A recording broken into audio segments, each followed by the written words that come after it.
Welcome to day 1 of 500 coding challenge. ஒரு அரேல largest element கண்டுபிடிக்கிறதுக்கு ரெண்டு மெத்தட் இருக்கு.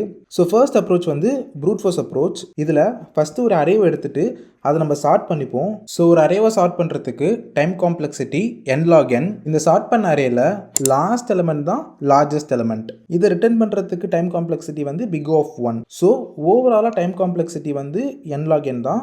அப்புறம் ஸ்பேஸ் காம்ப்ளெக்சிட்டி பிக் ஆஃப் 1 தான். பட் n log n வந்து ரொம்ப அதிகமாக இருக்கிறதுனால இதை நம்ம ஃபர்தர் ஆப்டிமைஸ் பண்ணலாம். ஸோ செகண்ட் வந்து ஆப்டிமல் அப்ரோச் எப்படின்னு பார்க்கலாம். நம்ம லார்ஜஸ்ட் எலிமெண்ட்னு சொல்லிட்டு ஒரு வேரியபிள் எடுத்துக்கலாம். இந்த வேரியபிளுக்கு இன்ட் மின் இல்லைனா அரேவோட ஃபர்ஸ்ட் எலிமெண்ட்டை இனிஷியலைஸ் பண்ணிக்கலாம். இந்த அரேல நம்ம ஐட்ரேட் பண்ணணும். அப்படி ஐட்ரேட் பண்ணுறப்போ ஒரு எலிமெண்ட்டையும் லார்ஜஸ்ட் எலிமெண்ட் கூட கம்பேர் பண்ணணும். சப்போஸ் நம்ம அரேல ஐட்ரேட் பண்ணுற எலிமெண்ட் வந்து பெருசாக இருந்துச்சுன்னா எலிமெண்ட்டை நம்ம வேரியபிளுக்கு அசைன் பண்ணிக்கணும். அப்படி இல்லைனா எதுவுமே பண்ணாமல் மூவ் பண்ணி போயிடணும். ஃபுல்லாக ஐட்ரேட் பண்ணி முடிச்சப்பறம் இந்த வேரியபிளில் நமக்கு லார்ஜஸ்ட் எலிமெண்ட் கிடைச்சிரும். Welcome to